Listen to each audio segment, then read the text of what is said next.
Hello YouTube. Ok, fait que là on est dans le World Download de l'interface pour triade d'items multiples. Mini bulk, I guess, que je viens de créer. Tabarnak, j'ai aucune idée comment je vais l'appeler en français encore. Mais peu importe. Ok, fait qu'on va genre spawner sur la bedrock ici. Puis là je vais vous montrer dans le fond, à partir de la version d'en haut, comment que ça fonctionne, puis comment que on peut genre tout chier la patente. Fait que je vais vous montrer les petites affaires qui peuvent rendre ça difficile de construire la slice, I guess. Fait que la première affaire qu'on va falloir checker pour faire ça va être la petite bout de son site. Il va falloir que ce soit un petit point, pas une croix, parce que si c'est une croix, ben ça va pouvoir power. Tabarnak, man, je parle rien en anglais. Ça va pouvoir activer le hopper site, puis ça va juste pouvoir le bloquer d'envoyer des systèmes dans le reste des slices. Fait que c'est important que on garde ça comme ça. Ensuite de ça, on va avoir une coupe d'inventaire pour des droppers. Le premier, ça va être ici. Fait que ça va prendre un item dans ce dropper-là. Ça va être pour le display, pour les shulkbox. Fait que quand on tire un shulkbox ici, ça prend notre item qui va circuler entre ces deux droppers-là.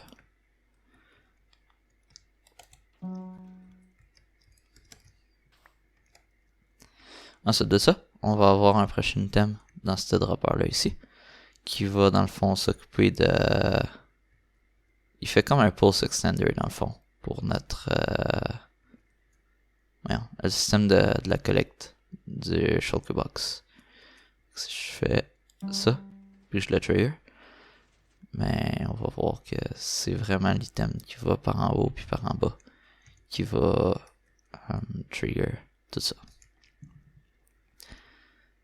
Ensuite de ça, le dernier item, ça va être dans ce dropper-là. Ce dropper-là, dans le fond, il y a de l'air de ça. Puis, il tire un item dans ce composteur-là. Puis dans le fond, c'est que quand on a un... Voyons. Normalement, si on a un dropper qui tire dans le vide, il va faire du bruit. On entend plus le bruit de ça, en tout cas. Comme ça, on peut l'entendre. Il va faire du bruit. Mais si on met un inventaire ici, il fera pas de bruit. Puis vu que un composteur, ça peut pas contenir l'item qui est ici, même si c'est un inventaire, il fera pas de bruit. Puis c'est ça. Là, je voulais créer une cloque qui était silencieuse ici. Fait que ça a été un dropper. Fait que c'est ça. Puis ici, il va falloir faire sûr que la poudre de redstone, il faut qu'elle soit ou en petit point comme ça, ou bien qu'elle soit redirigée avec un bouton, un levier ou whatever. Ça pourrait même être un observeur d'après moi, ça fonctionnerait. Mais faut juste pas que ça touche à la rail ici, mais ça va chier des affaires. D'après moi, probablement. Non, c'est sûr. Sûr à 100%. C'est important que ça touche pas à rail. Ok. Fait que ça, c'est pas mal tout pour les petits avertissements, I guess. Il y a l'Ender Chest que je suis même pas sûr qui est vraiment nécessaire. Même l'eau. Parce que d'après moi, s'il y a un item qui sera ici, il va juste se faire réaspirer par le hopper. Puis se retrouver encore dans le display. Fait que je sais pas trop pour cette partie-là, mais l'important c'est que on perdra pas le shulkbox. Ça, je suis pas mal sûr. Le reste, c'est pas trop grave. Ok. Ouais, fait que je vais juste partir sur l'explication de comment toute la slice fonctionne, I guess. Puis... Ouais, ça peut vous aider si jamais vous avez des problèmes avec, ou bien si vous voulez juste savoir pour juste apprendre à partir de mon câblage, I guess. Bon, fait que tout part à partir du hopper site qui va envoyer un item ici. Puis ça va activer notre clock ici qui va faire descendre les items jusqu'en bas ici. Puis les items vont se retrouver dans le shulker box. Fait que si je fais ça, on peut voir que les items vont faire ça. On va aller ici. Puis ici. Puis notre comparateur n'a pas le temps de voir qu'il y a un item ici. Parce qu'il traverse de ce dropper là à ce dropper là dans le même game tick. Fait que ouais, c'est ça. Le comparateur n'a pas le temps de le lire. Mais un coup que notre shulker box va être full, ben là il peut voir qu'il y a des items qui se ramassent ici. Fait que ça va pousser le piston ici. Puis ça va trigger plein d'affaires. Fait que je vais juste remplir ça ici d'items pour le montrer. Bon. Fait que on a notre piston qui s'en vient ici. Ça va power ici. Ça va trigger les 3 pistons qu'il y a ici. C'est important, by the way, le node block, parce que sinon ça fonctionnera pas ici. Fait que, en premier, on va avoir la poudre de béton qui va se rendre jusqu'en haut. Ça va permettre à la poudre de redstone ici de power la powered rail qui est ici. Puis ça, dans le fond, ça va désactiver notre clock principale qui envoie les items ici.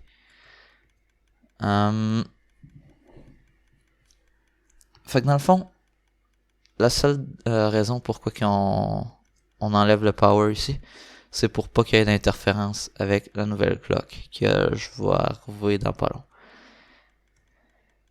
Fait que on power le piston en haut pour enlever la clock principale. Ensuite de ça, on va trigger ici. On va envoyer un courant qui va trigger ça ici pour changer notre shulker box. Puis le dernier piston ici, ça va être le piston qui est... Ouais, j'ai utilisé un comparateur ça.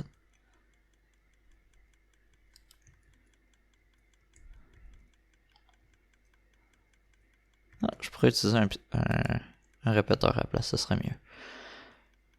Ou bien juste mettre un compositeur ici, I guess.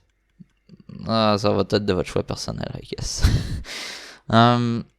Ouais, ça va envoyer le power jusqu'ici. Puis c'est ça qui va dans le fond, qui va contrôler notre clock ici. Que j'ai parlé un petit peu plus tôt. Fait que dans le fond, ça, cette clock-là est 2 fois plus rapide que celle-là. Puis ça va permettre à la fois de vider notre dropper ici. Puis d'envoyer tous les items qui se ramassent dans l'input.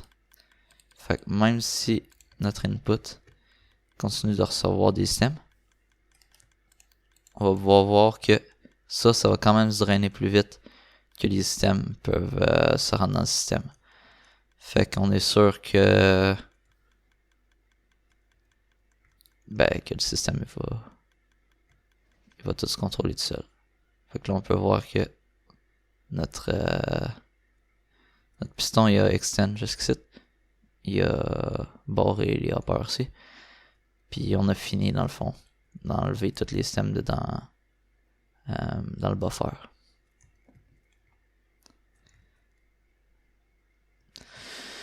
Ouais, c'est pas mal ça. Ensuite de ça, il va avoir notre box display, I guess, que je peux montrer. Fait que quand on tire un shulker box ici, les hoppers ici en dessous, ils vont être capables de ramasser notre shulker box parce qu'on a des soul sand puis des honey blocks. Je suis même pas sûr comment. Sable des ondes, je pense en français, puis bloc de miel, I guess. Ça fait longtemps que j'ai pas joué en français. Ouais, eux autres, ces blocs-là, ils sont un petit peu plus courts dans le fond que des blocs normaux. Fait que si on se fie à notre value Y ici, on peut voir qu'on est à 29.9 sur ça. Puis on est à 30 sur un bloc full. Fait que c'est vraiment cette différence-là qui fait en sorte qu'on est capable d'aspirer ou pas notre shulker box avec les hoppers aussi. Puis quand que notre shulker box s'en vient dans ce hopper-là, le comparateur site va être capable de le détecter. Puis ça va envoyer un pulse à ce dropper-là. Puis ça va envoyer l'item ici.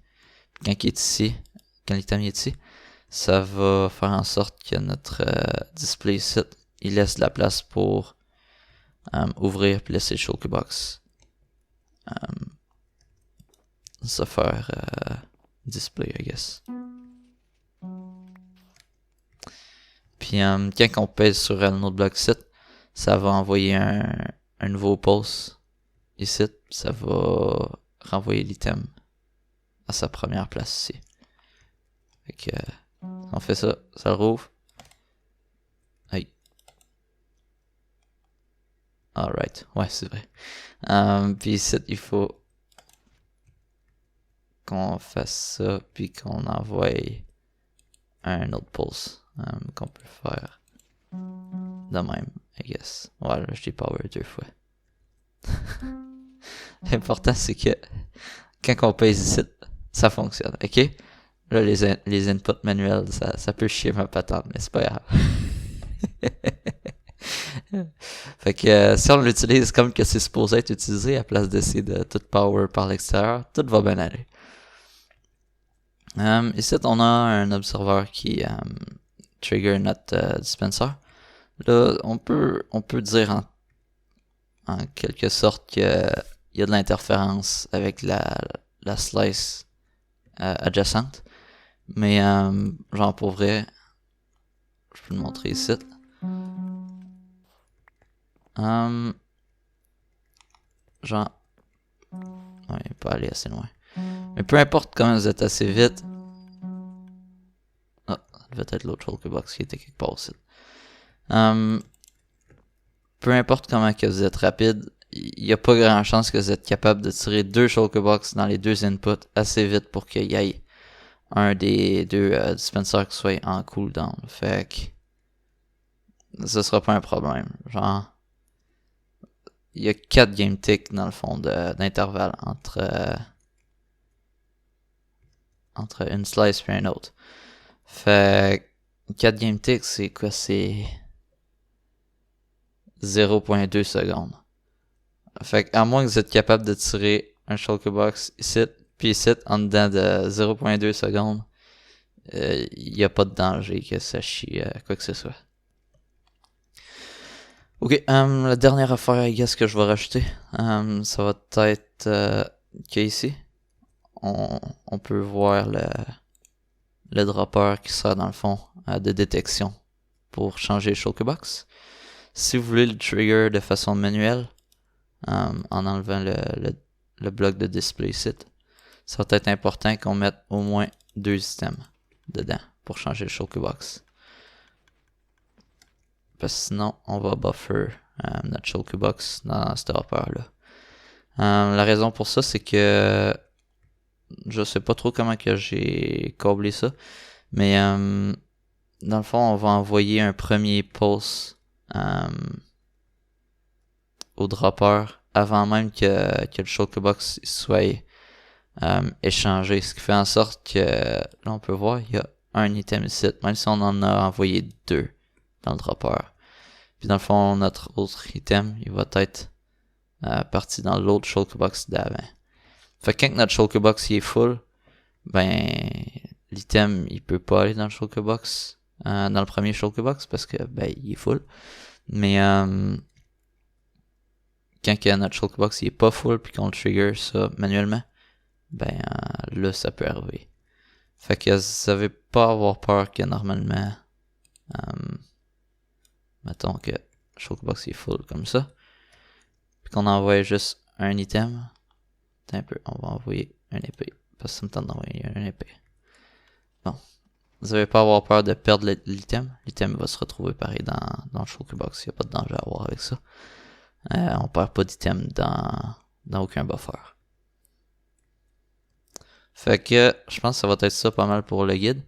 Si vous avez plus de questions pour comment utiliser la slice ou vous avez des problèmes, faites juste vous assurer de jouer sur un serveur qui change pas les propriétés dans le fond de la redstone, comme genre paper, bucket, puis purper, I guess. Puis sinon, si vous renez pas des hosties de marde de même, ben venez poser plus de questions, I guess, dans mon serveur que j'ai mis dans la vidéo principale. Ça va me faire plaisir de vous aider. Fait que merci pour les vues, bye.